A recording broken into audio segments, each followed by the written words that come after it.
I guess this is on me, right? Yeah, you got it. I got it. All right. Should I also make an intro sound? I don't think so.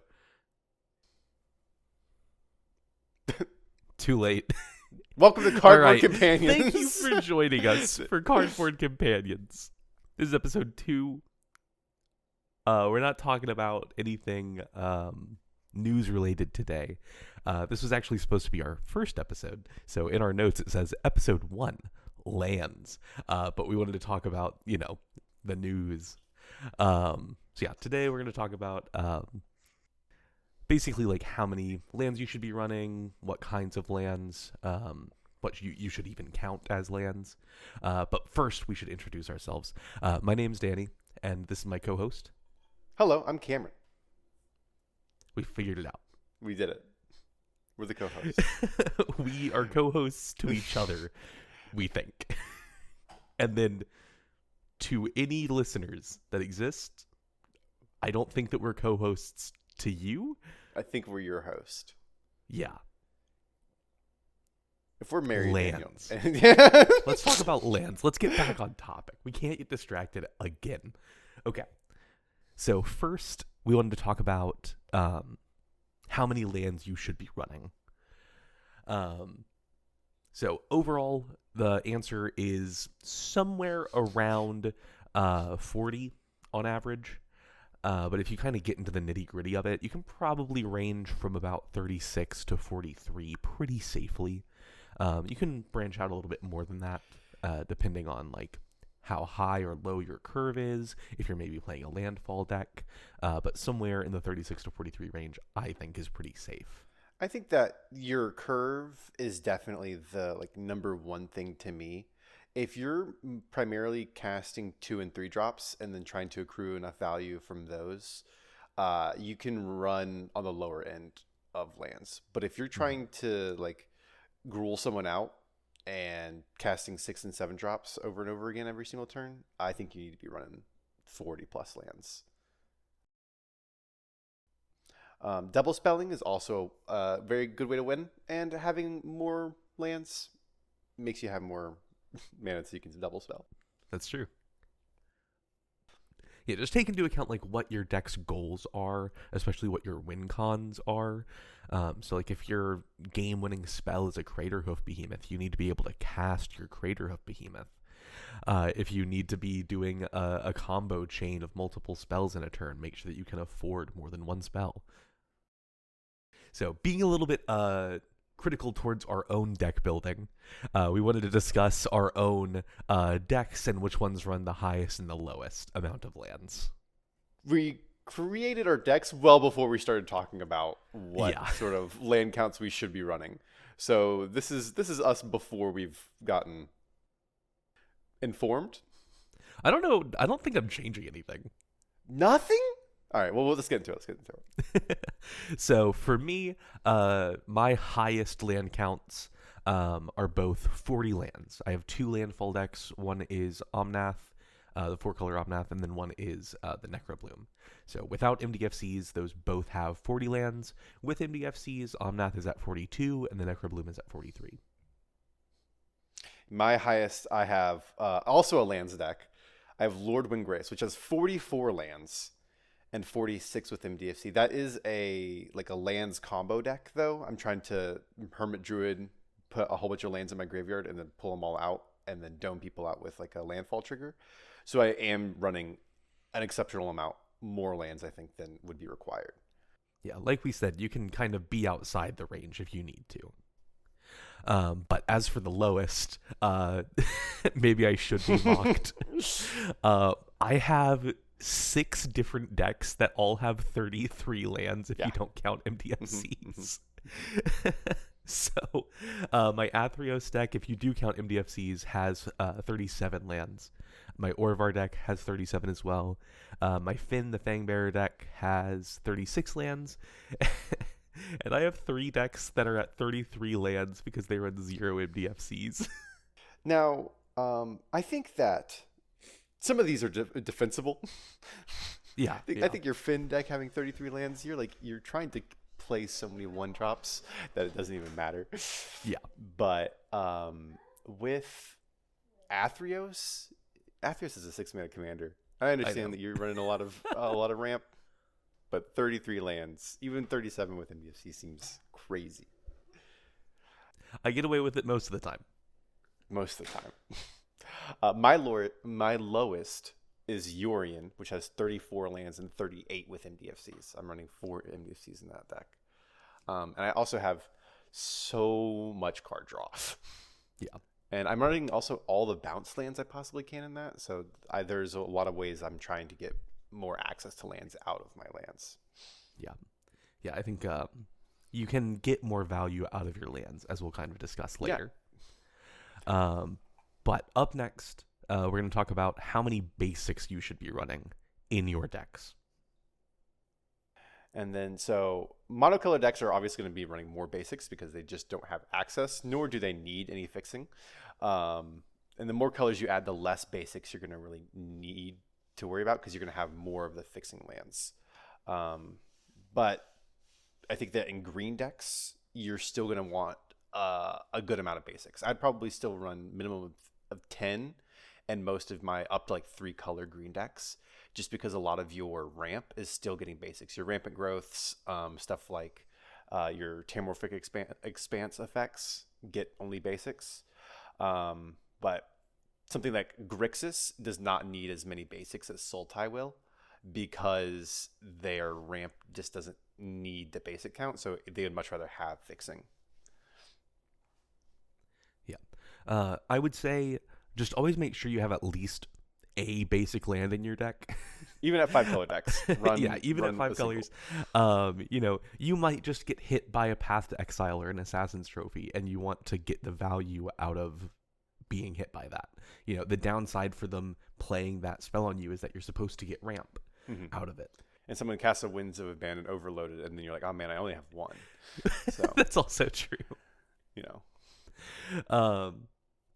Yeah, I have a colorless list that only runs 1 basic. I think that's the same for you. Yeah, as do I. I 1 wastes, and it's the prettiest waste you could possibly imagine. Gold border. Oh, it's gorgeous. It's gorgeous waste. But then even in like a Hermit Druid deck, I'm running 3 basic lands. I'm running 4 in my Hermit Druid deck.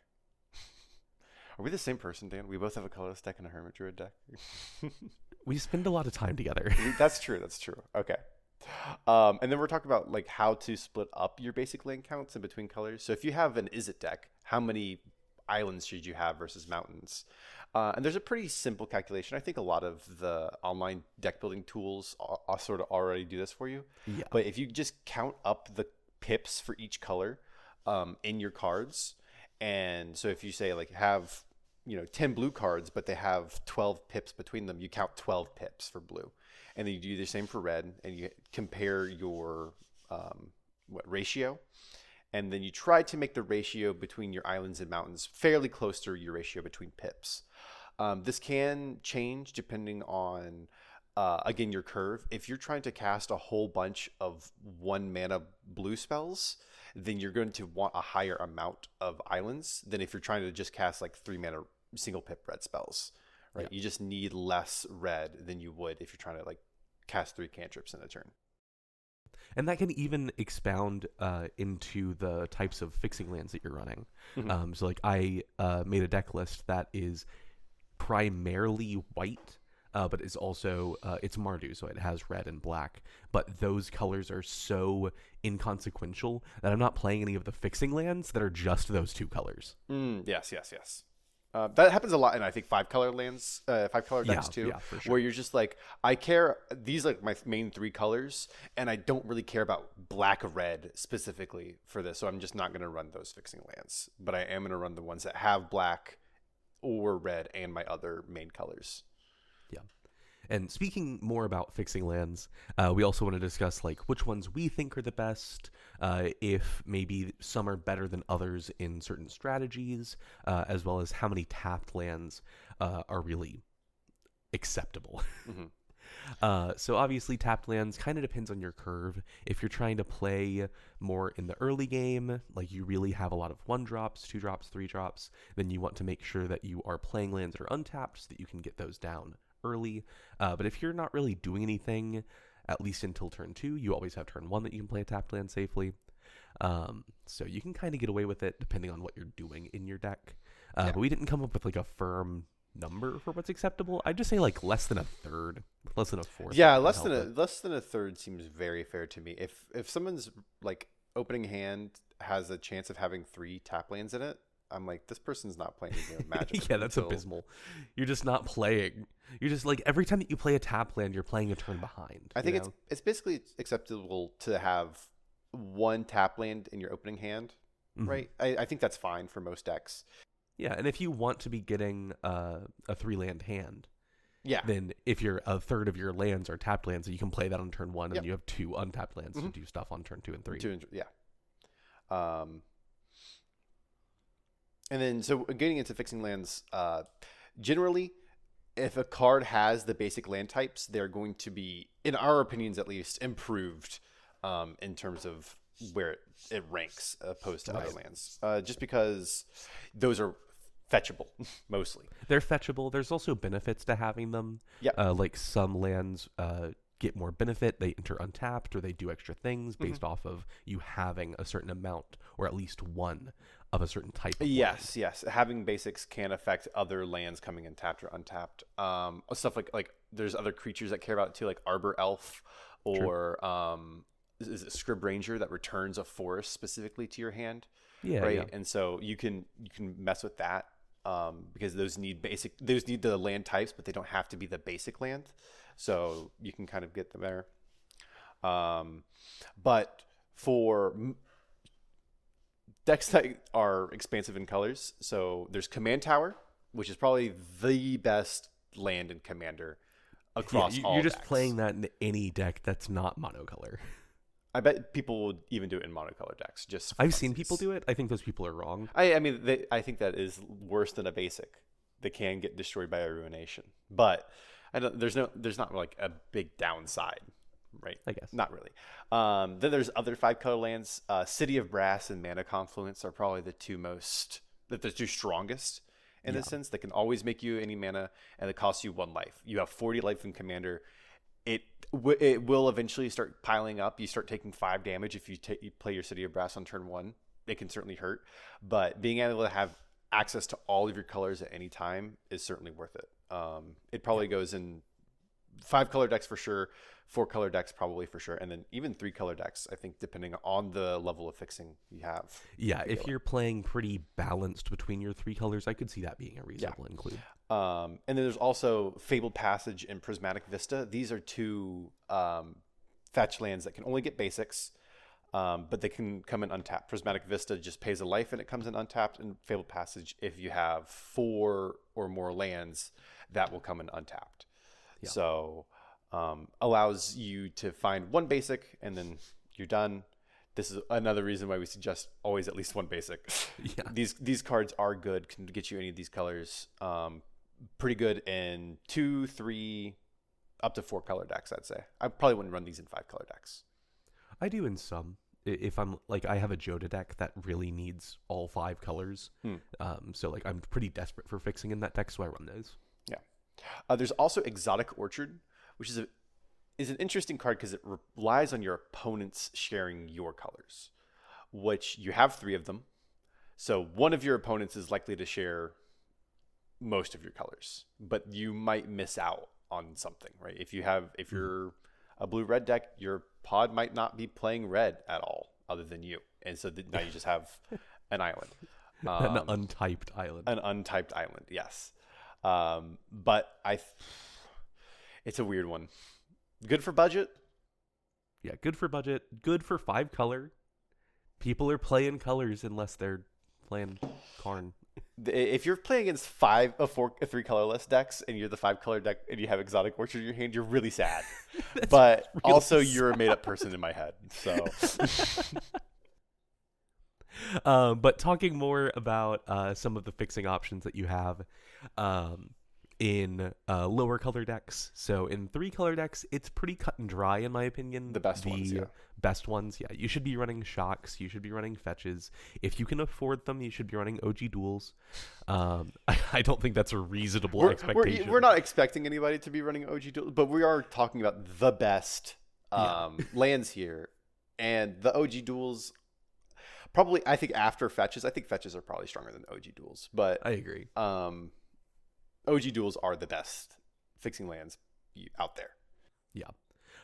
Following those, you're in a 3+ color deck. You can run the Triomes as well. Mm-hmm. I think if you're in a true 3 color deck, you should run your 3 color Triome. Yep. If you're in a 4 or 5 color deck, I don't know, maybe. You're probably running the Triomes that are most important to you, right? Like I said before, you're probably not running the black red fixing land of whatever, but you're probably running this gives me, if you're most of the 5 color decks I make, I feel are sort of like Bant focused with red and black as like sub themes. And so I feel like I'm going my Bant colors and then whichever Triomes share 2 of the Bants, right? So I might be running, is it Jetmir's Garden, which is white, green, and red? Yeah. In that. And so I can fetch for red at any time, and I have that. But I'm not going to be running like Grixis because I don't care about black and red as much. So. Also, Surveil lands. So good. They are insane. So good. If you haven't played with them, you should. Being able to play that on turn 1, getting value. It's better than a Temple because you can get it with a fetch. Being able to play it on turn 5 and then either get something into your bin that you can use like that turn, or just be like, no, I don't need this, or keep it on top. Like they are good fetchable early. They're good fetchable late. Like if you don't need the mana that turn, which sometimes you'll get into games of Commander where you don't need more mana, but having this land sort of kind of draws you a card. Surveil lands are so good. Run them. They're expensive because they're so good. None of these are really like super budget options, but they are the best decks, the best cards you can be running in 3 color decks. If I'm on a 3 color deck and I'm trying to build the strongest mana base I can, I'm running shocks, fetches, OG duels, Triome, my Triome, and all 3 Surveil lands, I think. And then probably some number of basics and some utility lands that we'll get into in a bit. Mm-hmm. But for 2 color decks, you don't have access to as many shocks, or you don't have access to Triomes at all. You only get access to 1 Surveil land. You can still run as many fetches as you want because Commander's a weird place. But so in that way, your options are weirdly limited. So you have worse fixing, but you still need it to be able to play all of your cards, 1 color decks, you don't need fixing. 2 color decks have 3 good options for fixing, and then you have to delve into bad cards. And then as soon as you get to 3 color decks, you're just taking the cream of the crop. So 2 color decks really suffer the most in this. We did discuss, what we're about to talk about, which ones we think are the best. There's many 2 color options out there, ranging from tap lands to tap lands that gave you a life. But there's also good ones that we're gonna talk about. First being up the filter lands. This is Firelit Thicket is our example here. So these have tap to add a colorless, and then for a hybrid, in this case a Gruul hybrid, red-green hybrid, and tap, you can either add red-red, red-green, or green-green. So these filter either color into any combination of those 2 colors. Yeah, I adore these. These are really good in basically exactly 2 color decks. Again, I wouldn't run these in 3 color decks. No, I don't think that you're running it in 3. But in 2 color decks, I think that they're good. It's really nice being able to go. I have Forest and a Firelit Thicket in my hand. I'm like, I have access to all my colors. Yeah, sometimes I draw this on turn 2, and I had a double colored spell in my hand, and I only had let's take this one for example. Let's say I have a double red spell, and I don't have an untapped red source. Now I do. Yeah, the flexibility this offers is really nice. It's a double red source untapped. Yeah, whenever I played a forest on turn one. It's insanely good. Yes, these are good. Yeah, I Quite think like it these. was this came up for me like a few days ago actually. I was playing my Rock and Yoshimaru deck. And I think I drew this and I needed access to more white because I wanted to play Cloud Midgar Mercenary. Yeah, double white spell. Yeah. And so like just drawing this made my hand way better. Yeah, just being able to go like double white in the next turn into a double red spell is just like it's just such nice flexibility that many other like fixing lands don't really offer by themselves. Yeah. Right. And so this does have a cool niche. Yeah, I think this reads way worse than it is. Like I looked at this whenever I was like first getting into the game and I was like, I don't see how this is that awesome. But then like, getting to play with it and like the possibilities that it opens up. Yeah. It's one of my favorites for sure. But following that, we have the Commander lands. Some people call them Battle Bond lands. They're the ones that enter untapped if you have 2 or more opponents. So if you're playing a multiplayer game, this is just an untapped dual land. Yep. Which is kind of crazy. Yeah, these are really good. They aren't typed. Neither is Violet Thicket. I don't know if you mentioned that, but these are not typed. So they have to have tap to add their colors. But they are just straight up untapped all the time until you get down to 1v1. And if you're in a 1v1 and you draw your Battle Bond land, you're going to like have a good time because you get to laugh to your opponent about how this is not turned on right now. Like even when it's at its worst, it's actually hilarious. So yeah, if you can afford these, you should play them. I'd run all 3 that I could in a 3-color deck, I think. I don't normally, but I can see what you're I don't normally just because I don't own these cards. That's fair. I have but I do think very highly of them. I mean, they're just untapped, duels. Yeah, very good. Very good. Thumbs up. Next we have the Verges. These came out in, is it Duskmorn and Aetherdrift finished them off? Yes. Yes. That's right. So they tap to add a color. In this case, Bleachbone Verge taps to add black, and then taps to add white, but only activate if you control a plains or a swamp. So you can have, if you are in 2-color and you have either plains or swamp out, these don't have to be basics. Notably, if you have your Surveil land out, these tap for both colors. And then they're just untapped duels at that point. But on turn 1, they only tap for 1 color. And until you have a basic land type out, they will only tap for that 1 color. But these are also good. These are very new. I haven't got a chance to play with these yet.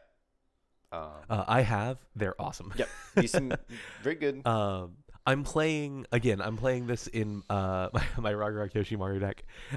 It is an untapped white source on turn 1 that can also be a red source on turn 2. Yep. And I highly value having access to white on turn 1 in that deck because I want to play my dog on turn 1. I definitely think that I'm not sure what if there's the green ones, I'm imagining are probably better if they tap for green and then tap to add the secondary color if you control either one. Yeah, I think that these are a very cool design space as well. Because we already have the cycle that we have, but you can also make the exact same cycle but swap the order. Oh, true. I don't think they'd do that, but maybe. I think it'd be cool if they did. It'd be cool for a custom card. They're just like, no, it's different. It's different. You don't get it. It's different, I swear. But yeah, I think these Verges are good. I think some of them depend on exactly like you said with Yoshimaru, what colors you want on turn 1. But I think that basically no matter what, if you're a 2-color deck, you'll be wanting to run these. They're just after turn 2, they're almost always just untapped duels. Yeah, essentially. So yeah, up next we have the bounce lands. We kind of alluded to these earlier. These are kind of double dipping on a land slot. If you have room for them, of course. If you're playing a super aggro deck, you probably don't want to be playing your bounce lands. But if you're playing a deck that can find a slot to play this, then it's basically drawing you a card, which is a land. It's basically another land. If I have a pretty slow opener but I have a bounce land in my hand and only one other land, I can still probably keep it because I essentially have access to 3 mana. There is a weird thing with the bounce lands that if you are playing on turn 2, you don't play anything else, you do have to discard a card because you'll be over. So that sometimes gets people. They'll play their bounce land on turn 2 and then be like, oh wait, I have 8 cards in hand, and then have to discard. So you're still drawing a discarded card. Not terrible. Yeah. Not terrible. It's still it is upside in my black reanimator decks where I get to discard a big creature and then turn 2 play reanimate and then bounce land. Or I guess no, that would be turn 3. Because you can tap your black sources, bounce it to your hand. Oh, because right, but I haven't discarded it until yeah. Never mind. Terrible. But still, no, I one time I got a turn 3 Shieldred into play by doing this. No, I like the bounce lands a lot. Bounce lands also offer, like, especially in green, ways to untap your lands.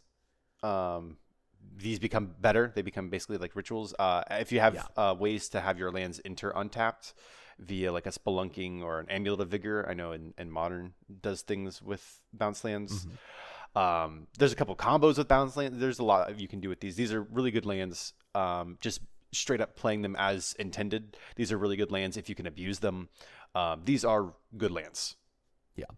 I don't think that I'm playing these in 3-color decks. No, if I'm in green, if I'm trying to do cheeky stuff with them, like I'm playing them in Windgrace. I'm playing all 3 I can. Yeah. In a landfall deck, they have way more value. Exactly. But if I'm just playing like a Grixis, I don't think I'm playing all 3.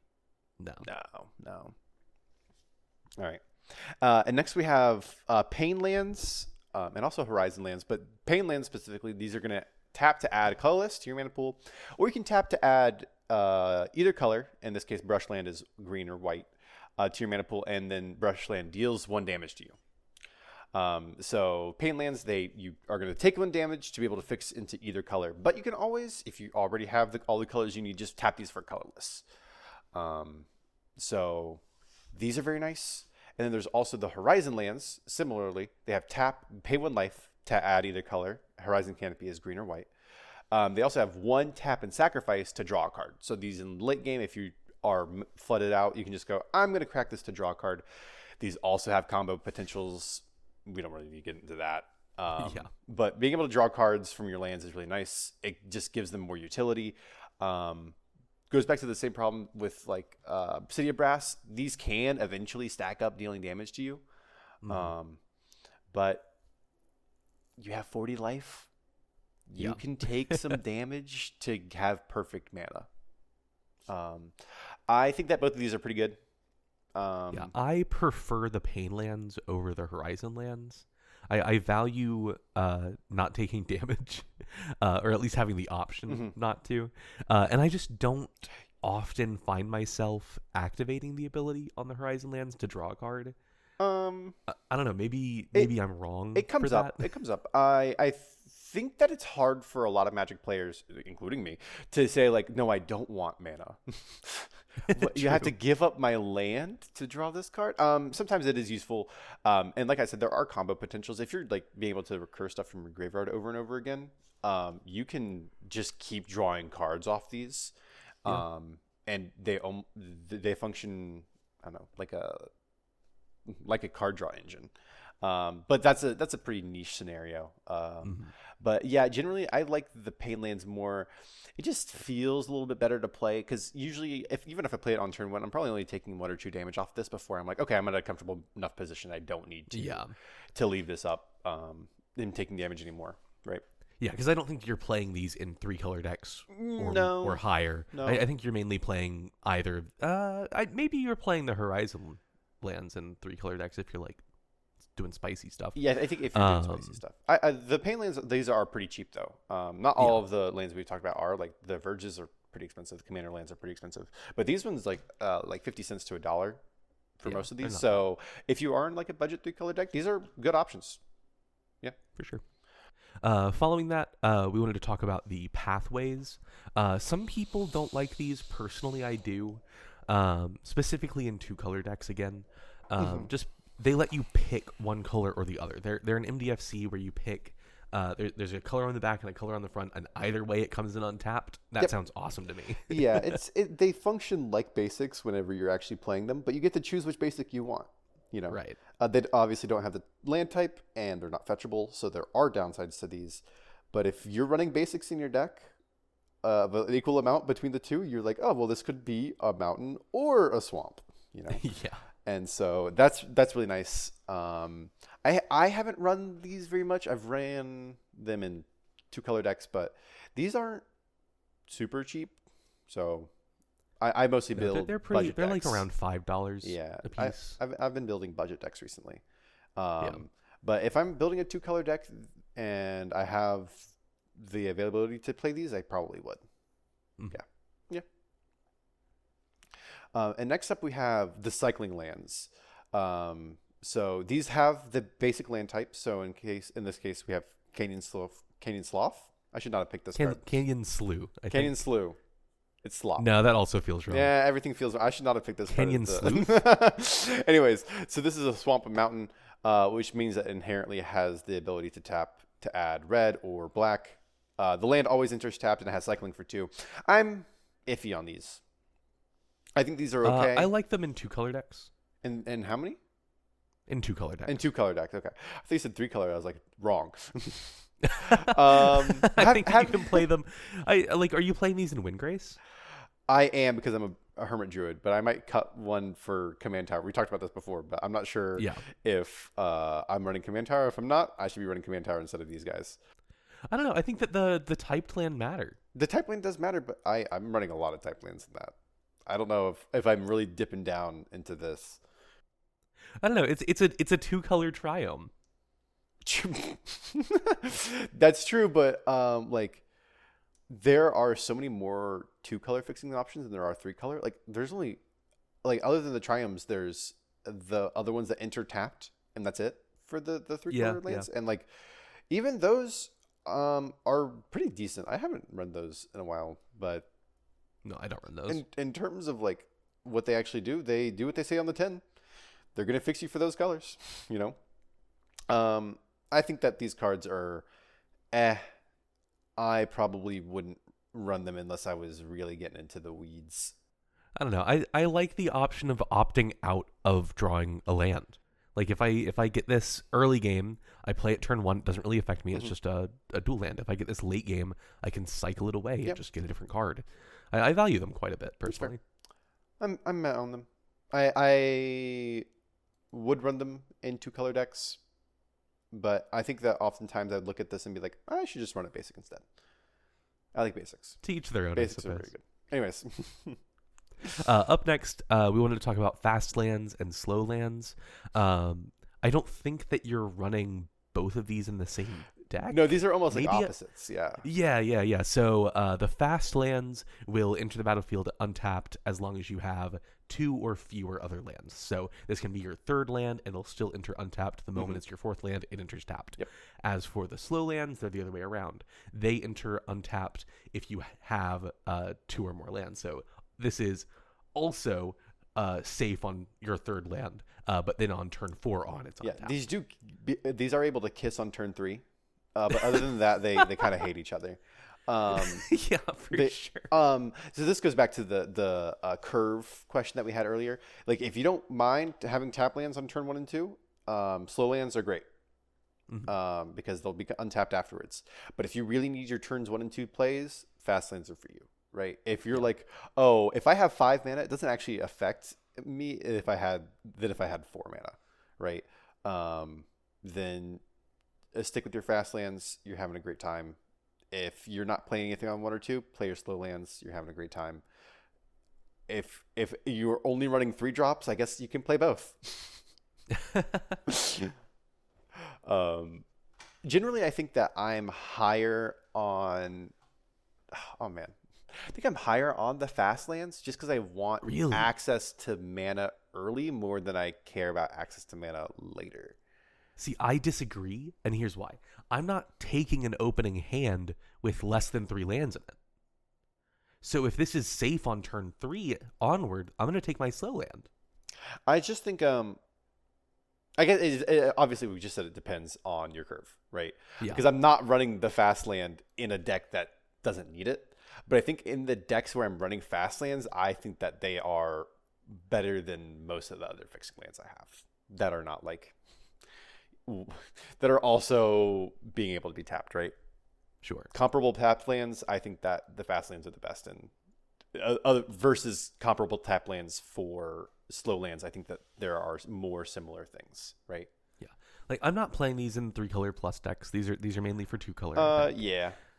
But like in my Athreos deck and my Prosper deck, I'm playing the slow lands. Whereas in my Yoshimaru deck, I'm playing the fast land. Yep. Mm-hmm. I think that's kind of quintessential of what we're talking about here. Is my fast aggro deck wants the fast lands, my slow combo deck wants the slow lands. So if you're building a fast aggro deck, play the fast lands. All right. And now the big ticket item, MDFCs. Yeah, these are a chonker in terms of counting these as lands or not. There's so much discourse around these because they're so interesting. Anyways, biggest thing is, should you count your MDFCs as lands? Well, Dan? For the most part, I do. I kind of wrote an anecdote here. So think more critically whenever you are performing deck building, especially whenever it comes to your land base. If you are putting an MDFC into your deck, make the choice when you're putting it in if you think it's a land or if you think it's a spell. So let's do a little exercise together. Go find one of your decks, and if you have an MDFC in there, pick that one. Or if you're considering putting an MDFC in there, let's talk about that. So let's say you have that card in your hand, that MDFC, and you have 3 lands and 3 decent spells in your opening hand. Are you playing that MDFC on turn 1, tapped, or are you trying to hold it to get value out of the spell side later? I don't think there's a right or wrong answer. It's really about how you evaluate the card, how it plays into your deck, maybe how it plays into the play group that you normally play against. But it can be very helpful in deciding if that is a land or a spell for the purposes of your land count. Yeah. I think that, like, I don't... Again, we're thinking more critically, so we don't just want to be like, oh, each of these is half a land, right? Because it does matter. And so I don't think you should be looking at all your MDFCs like they're half a land. And there, I think, are certain ones that feel more like genuine lands. The ones from Modern Horizons 3 that enter untapped if you can pay 3 life. Those feel more like real lands than the ones from the older Zendikar set, which are monocolor but always enter tapped, right? Not to say that all those cards are bad or that they're bad as lands or whatever, but the newer ones feel more like, okay, I can look at this and feel more like this is a land at any point on the curve. There are some standouts that we were going to want to talk about. Witch Enchanter in white. This one ETBs to destroy an artifact or enchantment at 4 mana, or on the backside is just a tapped land, or it can be 3 mana to be an untapped white source. This card's super good. Yeah. Sink into Stupor, also a great spell. This one is 1 blue to bounce either. Is it any non-land permanent? Hang on, I gotta pull up Sink into Stupor. It's a spell or non-land permanent, I think. This card's really good. I can't remember if it's... Yeah. Return target spell or non-land permanent an opponent controls to its owner's hand. Yep. Crazy good. And then you can also just play it as an island for the cost of 3 life. It'll be untapped. And remember, your commander, you have 40 life. You know, doing multiple of these is start hurting, but doing one you can like manage yourself pretty easily. There's Fell the Profane. Again, this is from the same cycle. Imagine the ones that we think are good are the ones that enter untapped with 3 life. It's 4 mana to destroy target instant or not instant, to destroy target creature or planeswalker. And then the backside is a black source that you can pay 3 mana to have untapped. Yeah, very good. Good card. For red, we like Valakut Awakening. So this one is an instant for 2 and a red. It lets you put any number of cards from your hand onto the bottom of your library and then draw that many cards +1. The backside of this one does always enter tapped, but they're kind of slim pickings when it comes to red. Yeah, red I MDFCs. think definitely has the least good MDFCs for sure. Yeah. Pinnacle Monk is fine, but again, we're just talking about some of these. And then there's Balagate Recovery. This is a green for 3 mana. It gets you back any card from your graveyard. It's regrowth for 1 more mana, and then it also has the backside of just being a tap land.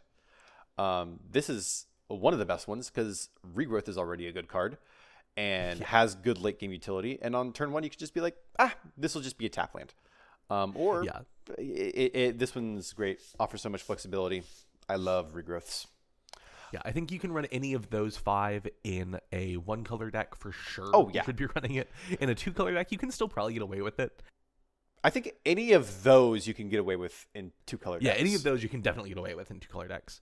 But like any more colors than that, you really have to think about if this spell is on plan enough or efficient enough to be worth running, because they're just super generic effects. The ones that are removal are going to be rated more highly. Being able to accrue value and resources like that, some of them are not so great. There's a couple that are like auras, not great. No, not really. Those are put on the wayside. There are also a couple from Modern Horizons 3. Wow, what a great set. There are a couple more. These ones are 2 colors. So the backside, they're always a tap land, but they add either other colors. So Revitalizing Repast is Golgari. It's an instant to put a counter on target creature and it gains indestructible until end of turn. And its backside is just a tapped Golgari land. I think this card is incredible, but you have to be in Golgari to play this card. I think this is definitely the best of these. Yeah. Like, bar none. Bar none. If you're in Golgari, I think that you want to be playing this card. You'd be fine playing a tap land on turn 1, turn 2 even, and then afterwards just being able to give indestructible to something, be able to have 1 creature dodge a board wipe or put a counter on in a color combination that often cares about counters. Like this card is doing a lot. It's really good. There's a couple other of the 2-color ones that are, some of them are better than others, but you do have to be in both colors, which makes them harder to play. And as soon as you get to 3 colors, I wouldn't be playing most of these, maybe except Revitalizing Repast. I think that card's really good. Fair. Yeah, so Stump Stomp is also probably worth running in especially a Gruul deck specifically. So this is a sorcery for 1 and a hybrid Gruul. Its target creature you control deals damage equal to its power to target creature or planeswalker you don't control. And then, of course, the backside is a tapped land that can tap for either red or green. Definitely playable in Gruul decks. Probably playable in Teamer decks. Yeah, Teamer, Naya. Like, if you're trying to play a big creatures, and that's sort of your game plan, this is like a removal spell or a land, right? And that's a good place to be for the cards that you want to be playing. I don't know if I'd play it in Naya because you just have access to better removal. That's fair. You have access to black removal. Or Yeah, white. you're right. But like if you're in like your only other color is blue, you're still not having a ton of creature removal. I guess blue has been getting better spells for that as of late. Designed for Commander. Yeah, it has been getting better spells, but yeah. Yeah. On top of MDFCs, there are a couple of functionally MDFCs that we wanted to talk about. These are the channel lands from what was that set called? Kamigawa Neon Dynasty. Yeah, thank you. I was going to say Saviors of Kamigawa, and that was just wrong. That's just wrong. It's just wrong. So yeah, if you're in a 1-color deck, you're for sure running all of these except for the red one. So Kinzan is not wonderful, but Boseiju, who endures. Boseiju, who endures, can go in 5-color decks. You're not wrong. That card's crazy. That card is crazy. I think Otawara, I run Boseiju and Otawara both in my Omnath deck, which is 4 colors. I think that Otawara is a little bit more of like almost higher level. Like the baseline is already so good. So it's hard to say that it's best in higher level like play, but it's definitely like it feels more like a CDH card, the bounce for a little bit, but that's just something that CDH really likes, that one turn sort of removal. Boseiju, incredible. Odawara is also very good, but I think I'm probably playing it as a land more often than I'm actually channeling it. I think that's fair. Though with the next two, Takanuma Abandoned Mire, I think is pretty reasonable. If you're in a mono black deck or even a 2-color deck with black, I think you're probably playing this. Just especially if you're mucking about with your graveyard at all, and you're in black, so you should be. Just being able to get your stuff back and milling some cards whenever you don't need a land is very nice. And it's just an untapped black source. They've made all these untapped. Recently they've been doing there's no downside. Recently they've been doing like untapped if you control a basic or if you control a forest or whatever. And if these had that, then maybe we'd still be talking about Boseiju for sure. But we might be a little lower on some of these, but they just come in untapped. Yeah, so like even Iganjo, Seed of the Empire, it's dealing 4 damage to an attacking or blocking creature, which is not fantastic removal. You wouldn't a great rate. You wouldn't play that, but you can just play it because it's an untapped white source. You can just play it in a 1 or 2 color deck, and it's fine. But Dan, it has the downside of being legendary. That's not a downside. Right, because we can only play 1. I forgot that's not a downside in our format. Actually, it's an upside because we care about legendary permanents. Yeah, it's wonderful. Oh man, in my Yoshimaru deck. It's so cool that this is a downside in our format. Shut up. Okay. And then the final thing we have is colorless utility lands. So say you're in a 1 or 2 color deck, and you've already got all your basics, and you're like, I want some more value out of my lands. Which of these colorless utility lands should I be running? And there's a lot of options, and there's very few good ones. Some of them are context dependent. So like Rogue's Passage is a good card in Voltron styles. For sure. But if you're not running Voltron, you should not be running Rogue's Passage just because maybe I'll get in with my 5/5. For 5 mana. It's something that you want this card to be like winning you the game whenever you're activating it. Anything less than winning the game is pretty bad if you're using Rogue's Passage. Yeah, for 5 mana, maybe if you get in with like a creature with a sword on it. A sword's pretty good, but like it already has evasion, so you can probably already get in. Yeah, but imagine if you have like a combat damage trigger, on like your commander especially, or like that matters to you, then I could see you running this a lot more. And there's cards like this, the ones that like only creatures with power 3 or less, which probably work into that playstyle a little bit better. And then they also cost way less. They also cost less. Yes. I think I'm playing Rogue's Passage in 1 deck. It's my Finn the Fangbearer deck because like. I'm pretty fast in that deck. I'm able to get a lot of poison counters on you early, and then sometimes it's hard to get the last few, so this can really help in that case. Then there's Reliquary Tower. This is sort of like a commander staple, I think. Yeah. This card allows you to have no maximum hand size, and taps are colorless. I think a lot of people look at this card and they're like, oh, I like not having a maximum hand size. Let's go back to the bounce lane argument we were talking about. When sometimes you want to discard cards. Sometimes you don't want to have 11 cards in hand because you just have more decision fatigue. If you are playing Reliquary Tower, I think you should be expecting to be holding 30 plus cards in your hand.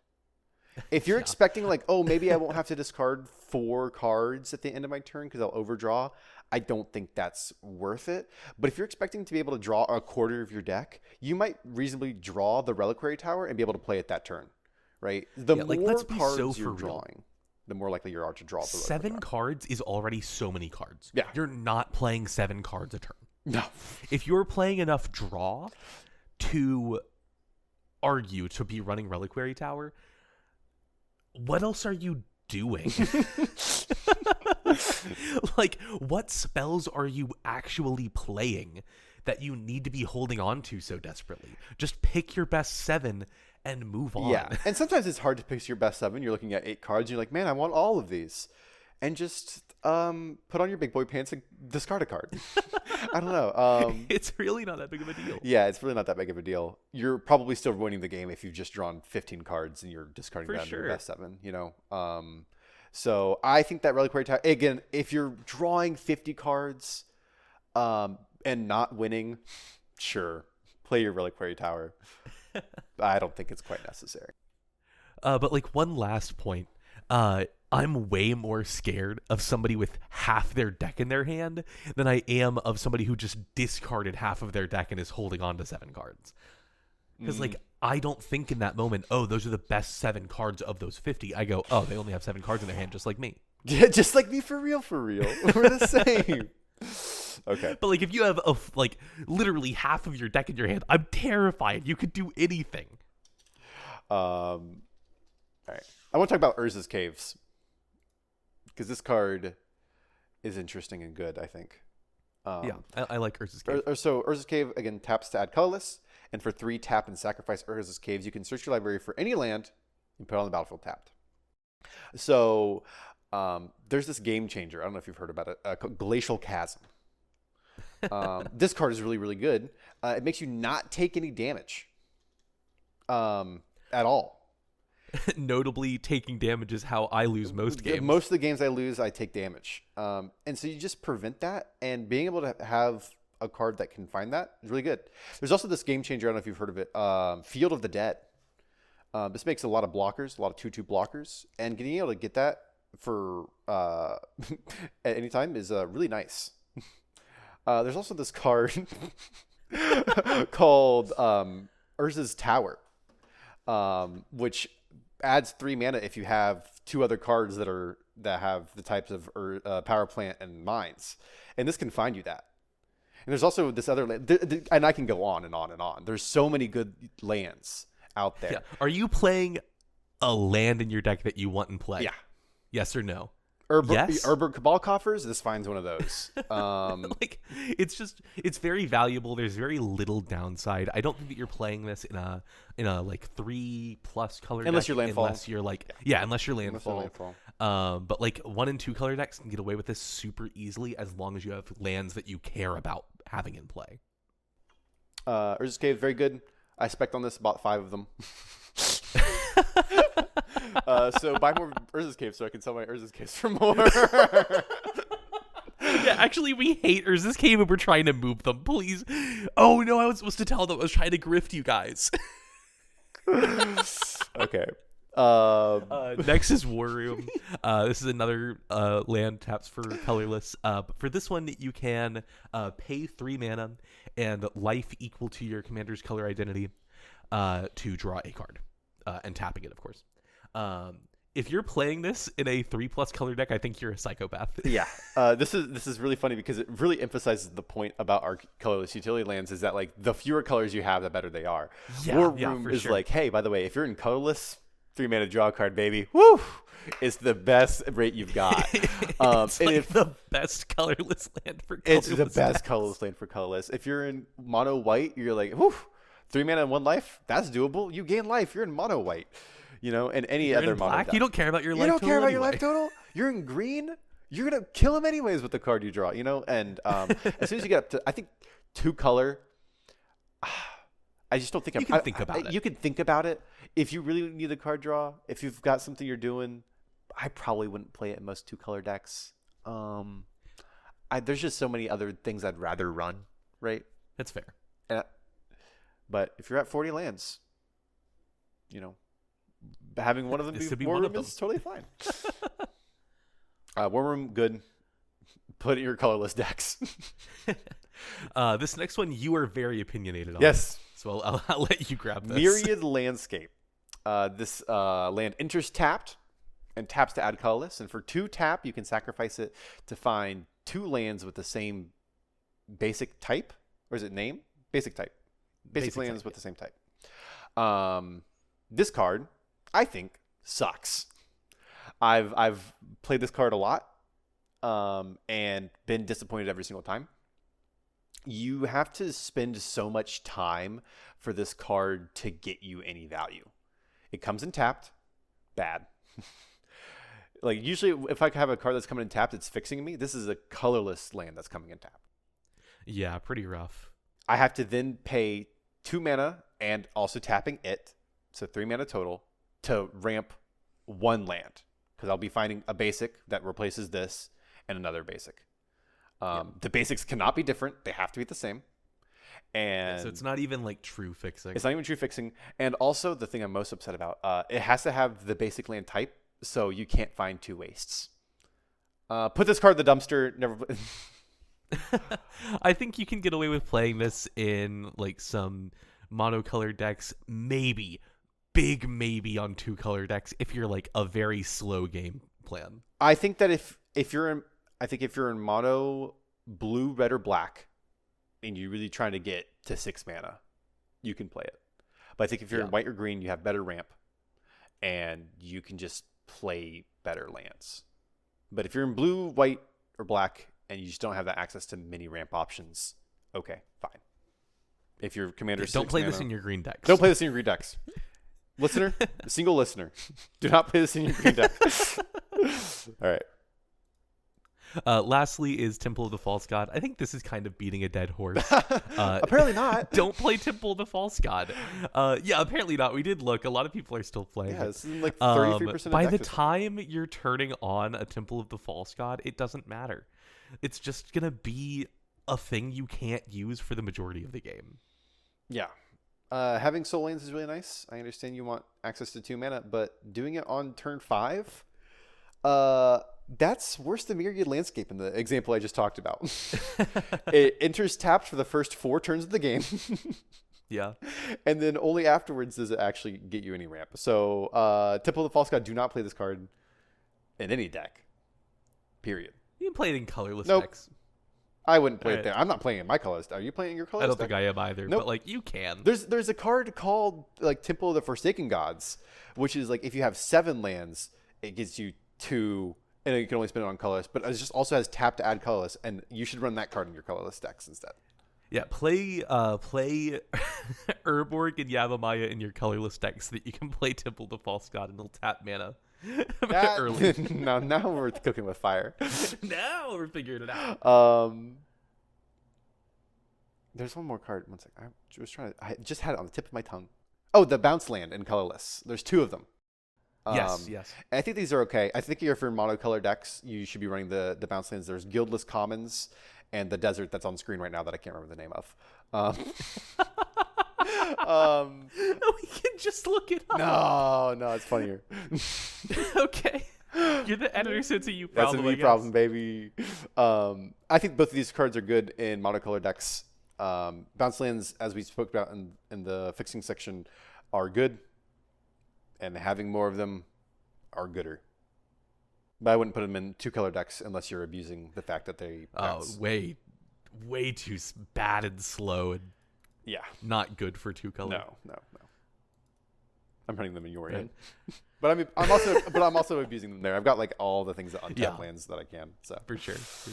All right. But yeah, that's everything that we wanted to discuss today. If you guys have any questions, comments, or concerns, please let us know in the comments. Leave a like, hit the subscribe button. But I we do all gotta the do the things. YouTube It'd be thing. funny if there's also like there's a comment section, but there's also a concern section to YouTube. That'd be funny. That'd be pretty funny. Concerns. Hey, your mic cut out at whatever. Just letting you know. It's not worth a comment, but it's a concern. It's not worth the comment. All right. But yeah, if anybody's listened to this point, thank you for tuning in. We've been the Cardboard Companions. We're signing out. See ya.